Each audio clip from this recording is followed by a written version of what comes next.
ಎಲ್ಲ ಎಲ್ಲ ಏನಿದ್ರು ಕೂಡ ಎಪ್ಸ್ಟೈನ್ ಫೈಲ್ಗಳು ಡೆನ್ಮಾರ್ಕ್ ಪ್ರೆಸಿಡೆಂಟಿಗೆ ರಾಜೀನಾಮೆ ಕೊಟ್ಟಿದ್ದಾರೆ, ಕೆಲವು ಜಾಗದಲ್ಲಿ ರಾಜೀನಾಮೆ ಮಾಡಿದ್ದಾರೆ. ಇಲ್ಲಿರ್ತಕ್ಕಂಥದ್ದು ಪೂರಿ ಅಂತಕ್ಕಂಥ ನಮ್ಮ ಮಿನಿಸ್ಟರ್ ಇದ್ದಾರೆ ಯಾರು, ಅವರು ಸುಮಾರು 200 ಮೇಲ್ಗಳು ಅವ್ರ ಜೊತೆ ಸಂಪರ್ಕದಲ್ಲಿದೆ. ಅವರು ಸಾರಾಸಕಟವಾಗಿ ಹೆಂಗೆ ಬಂದು ಹೇಳ್ತಾರೆ ಬಹಿರಂಗವಾಗಿ ಅಂತಂದ್ರೆ ಏನು ಆಗಿಲ್ಲ, ಏನು ಸಂಬಂಧನೇ ಇಲ್ಲ, ನಾನೇನು ಒಳ್ಳೆಯದೇ ಮಾಡಿ ಅಂತಕ್ಕಂಥ ಮಾತುಗಳನ್ನ ಅವ್ರು ಹೇಳ್ತಿದ್ದಾರೆ. ಸೊ ಪೂರಿ ಅವರು ರಾಜೀನಾಮೆ ಕೊಡಬೇಕು.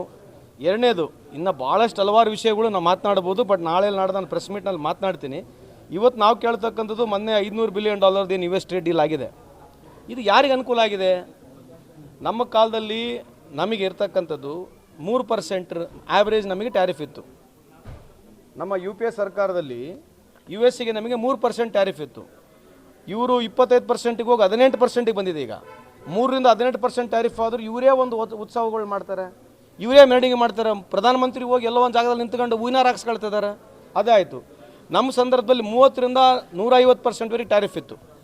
US ಗೂಡ್ಸ್ಗಳಿಗೆ ಯಾವುದೇ ಬರ್ತಾಯಿದ್ರೆ US ಗೂಡ್ಸ್ಗಳು ಬರ್ತಾಯಿದ್ರೆ ದೇಶದಲ್ಲಿ 30ರಿಂದ ಆ್ಯಾವ್ರೇಜು 150% ಇತ್ತು. ಇವತ್ತೆಲ್ಲ ಟ್ರೇಡ್ ಫ್ರೀನೇ ಇದೆ. ಇವ್ರಿಗೆ ಯಾರಿಗೆ ಅನುಕೂಲ ಆಗತಕ್ಕಂಥದ್ದು ಹೇಳಬೇಕಲ್ಲ. ನಮ್ಮದು ಆ್ಯಾವ್ರೇಜು ಸುಮಾರು 3 ಲಕ್ಷದಿಂದ 4 ಲಕ್ಷ ಟ್ರೇಡ್ ಇತ್ತು. ಈಗಿರ್ತಕ್ಕಂಥ ಒಪ್ಪಂದದಲ್ಲಿ ಸುಮಾರು 10 ಲಕ್ಷವರೆಗೆ ಟ್ರೇಡ್ ಮಾಡಬೇಕು ವರ್ಷ. 10 ಲಕ್ಷ ಕೋಟಿ 10 ಲಕ್ಷ ಕೋಟಿಯಷ್ಟು ಟ್ರೇಡ್ ಮಾಡಬೇಕು. ಯಾಕೆ ಯಾವ ಒತ್ತಡದಲ್ಲಿ ಮಾಡ್ತಾ ಇದ್ದಾರೆ? ಇರಾನ್ನಿಂದ ಆಯಿಲ್ ತೊಗೋಬಾರ್ದು ಅಂತಂದರು, ಅಲ್ಲಿಂದ ಚಾಬಾರ ಪೋರ್ಟ್ಲಿಂದ ಹೊರ ಬರಬೇಕಂತಂದ್ರು, ಅಲ್ಲಿಂದ ಹೊರಗೆ ಬಂದ್ವಿ. ಚಾಬಾರ ಪೋರ್ಟು ಬಿಟ್ವಿ.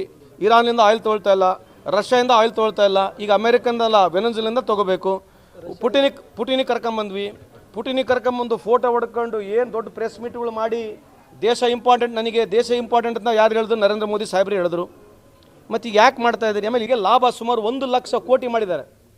1 ಲಕ್ಷ ಕೋಟಿಯಷ್ಟು ಲಾಭ ಅಂಬಾನಿ ಏನು ನಮ್ಮ ರಿಫೈನರೀಸ್ ಇದೆ, ನಾವೇನು ಆಯಿಲ್ ಇಂಪೋರ್ಟ್ ಮಾಡ್ತೀವಿ, ಅವರಷ್ಟು ಇಂಪೋರ್ಟ್ ಮಾಡ್ಕೊಂಡಿದ್ದಕ್ಕೆ ಟ್ರಂಪು ಹೇಳ್ತಾ ಇರ್ತಕ್ಕಂಥ ನಾನು ಟ್ಯಾರಿಫ್ ಜಾಸ್ತಿ ಮಾಡ್ತೀನಿ ಅಂತೇಳಿ. ಟ್ಯಾರಿಫ್ ಜಾಸ್ತಿ ಮಾಡ್ದ. ಈಗ ಅದೇ ಟ್ರಂಪ್ ಟ್ಯಾರಿಫ್ ಜಾಸ್ತಿ ಮಾಡಿದ್ಮೇಲೆ ಅಲ್ಲಿಂದ ವಿಡ್ರಾ ಮಾಡ್ಕೊಂಡು ಅಂಬಾನಿಯವರು ಇವತ್ತು ವೆನೆಜುವೆಲಾದಿಂದ ಇದೇ ಅಂಬಾನಿಯವರು ತರ್ತಾ ಇದ್ದಾರೆ. ಏನು ಹೇಳ್ತಾ ಇದ್ದೀವಿ ಅಂತಂದರೆ, ಇದು ದೇಶಕ್ಕೆ ಅರ್ಥ ಆಗಬೇಕು. ಒಂದು ಸ್ವಂತ ಕಂಪ್ನಿಗೆ, ಪ್ರೈವೇಟ್ ಕಂಪ್ನಿಗೆ 1 ಲಕ್ಷ ಕೋಟಿ ಲಾಭ ಮಾಡಿ ದಿನ ಬೆಳಿಗ್ಗೆ ಇದ್ರೆ ಭಾರತ್ ಮಾತಾ ಕಿ ಜೈ, ಭಾರತ್ ಮಾತಾ ಕಿ ಜೈ ಅಂತ ಏನು ಭಾಷಣ ಹೊಡ್ಕೊಂಡು ತಿರುಗಾಡ್ತಾರಲ್ಲ, ಇದಕ್ಕೆ ಉತ್ತರ ಯಾರು ಕೊಡಬೇಕು? Why did government of India allow Mister Ambani to import Russian oil? For what is the reason? ಆಯಿತು, ರಷ್ಯನ್ ಆಯಿಲ್ ಇಂಪೋರ್ಟ್ ಮಾಡಿದ್ರೆ ಆ ಪ್ರಾಫಿಟ್ ನಮಗೇನ ಕೊಟ್ಟಿದ್ದಾರಾ? ಈ ದೇಶಕ್ಕೇನ ಮಾರಿದಾರಾ? ಅಂಬಾನಿಯವರು ಈ ದೇಶಕ್ಕೇನ ಮಾರಿದಾರಾ? ಅಥವಾ ಏನು ಕಮ್ಮಿ ಪ್ರೈಸಲ್ಲಿ ಮಾರಿದಾರಾ? ಯಾರು ಕೇಳೋರು ಯಾರು ಇದಕ್ಕೆ? ಪ್ರಹ್ಲಾದ್ ಜೋಶಿ ಸಾಹೇಬ್ರು ಸಿಗಲ್ಲ. ನಾವು ಇದು ಹೇಳಿದ್ರೆ ಅದು ನಲ್ಲು ಗಟರ ರಸ್ತೆಗಳ ಬಗ್ಗೆ ಮಾತಾಡೋಕೆ ಹೇಳ್ರಿ ಅಂತೇಳಿ ಹೊಡೋಬಿಡ್ತಾರೆ. ಈ 1 ಲಕ್ಷ ಕೋಟಿ ಅಂಬಾನಿ ಲಾಭ ಆಗಿರ್ತಕ್ಕಂಥದ್ದು ಯಾರು ಉತ್ತರ ಕೊಡಬೇಕೀಗ?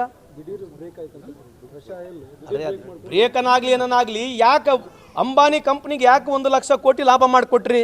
ಇವತ್ತು ಜಿಯೋ ಯಾವ BSNL ಎಲ್ಲಿಗಿತ್ತು? BSNL ನಮ್ಮ 2014ನೇ ಇಸ್ವಿಲಿ 35,000 ಟವರ್ಗಳಿದ್ದು. ಅವಾಗ BSNL ಅಂತ ಟಾಪ್ ಮೋಸ್ಟ್ 3G ನಮ್ಮ ಸರ್ ಇತ್ತು, ನಮಗೆ 3G ಕನೆಕ್ಷನ್ ಇದ್ದು. We were in very top ರ್ಯಾಂಕಿಂಗ್ನ ಇದ್ವಿ. ಏರ್ಟೆಲ್ಲು, ಏರ್ಸೆಲ್ಲು, BSNL ನಂಬರ್ 1 ಸ್ಥಾನದಲ್ಲಿತ್ತು. ಜಿಯೋ ಬಂತು. ಜಿಯೋ ಬಂದಾದಮೇಲೆ ಇವತ್ತು BSNL ಎಲ್ಲಿದೆ ಹೇಳಿ? ಜಿಯೋ ಬಂದಾದಮೇಲೆ BSNL ಎಲ್ಲಿದೆ? ಜಿಯೋ ಯಾಕೆ ಇವತ್ತು ಮೊದಲನೇ ಸ್ಥಾನದಲ್ಲಿದೆ? BSNL ಯಾಕೆ ಹೋಯ್ತು? ಯಾರು ಕೇಳಬೇಕು ಇದನ್ನು? ಮೋದಿ ಸಾಹೇಬ್ರು ಹೇಳ್ತಾ ಇದ್ರಲ್ಲ, ನನಗೆ ಸಣ್ಣ ಸಾಫ್ಟ್ವೇರ್ ಇಲ್ಲ, ದೇವರು ಭಾಳ ದೊಡ್ಡ ಸಾಫ್ಟ್ವೇರ್ ಕೊಟ್ಟಾನೆ, ನಾನು ಏನೇ ಪ್ಲ್ಯಾನ್ ಮಾಡಿದ್ರೆ ಭಾಳ ದೊಡ್ಡ ಅದ್ಭುತವಾಗಿ ಪ್ಲ್ಯಾನ್ ಮಾಡ್ತೀನಿ ಅಂತ ಹೇಳ್ತಿದ್ರು. 35,000 ಟವರ್ಗಳು ನಮ್ಮ BSNLಗಿತ್ತು. ಇವತ್ತು 35,000 ಟವರ್ಗಳು ಇದ್ದು ಇವತ್ತು ಆ 35,000 ಟವರ್ಗಳು ನಾವೆಲ್ಲ ಅಂಬಾನಿಯವರು ಕೊಟ್ಬಿಟ್ಟಿದ್ದೀವಿ, ಜಿಯೋಗೆ ಕೊಟ್ಟಿದ್ದೀವಿ. ಅದರ ಬಿಲ್ ಸುಮಾರು 1700 ಕೋಟಿ ಇದೆ. ಆ ಬಿಲ್ ಕೂಡ ರೇಸ್ ಮಾಡೋಕ್ಕಾಗ್ತಾಯಿಲ್ಲ ನಮಗೆ. ಆ ವ್ಯವಸ್ಥೆಯಲ್ಲಿ ಇವತ್ತು ನಾವು ಇದ್ದೀವಿ. ಇದಕ್ಕೆ ಬಿಜೆಪಿಯವರು ಸಂಪೂರ್ಣವಾಗಿ ಉತ್ತರ ಕೊಡಬೇಕಂತ ಮುಖಾಂತರ ಕೇಳಕ್ಕೆ ಇಚ್ಛೆ ಬಯಸ್ತೀನಿ. ನಿಮ್ಮೂರಿನಿಂದ ವಿಶ್ವ ಮಟ್ಟದವರೆಗೆ ರಾಜಕೀಯ, ಸಿನಿಮಾ, ಸ್ಪೋರ್ಟ್ಸ್ ಯಾವ ಸುದ್ದಿಯೂ ಮಿಸ್ ಆಗಲ್ಲ. ಬರೀ ಸುದ್ದಿಯಷ್ಟೇ ಅಲ್ಲ, ಜೊತೆಯಲ್ಲೇ ಇರುತ್ತೆ ವಿಶ್ಲೇಷಣೆ. ಗ್ಯಾರಂಟಿ ನ್ಯೂಸ್ನ ಸಬ್ಸ್ಕ್ರೈಬ್ ಮಾಡಿ, ಫಾಲೋ ಮಾಡಿ, ಕ್ಷಣ ಕ್ಷಣದ ಅಪ್ಡೇಟ್ಸ್ ಪಡೆಯಿರಿ.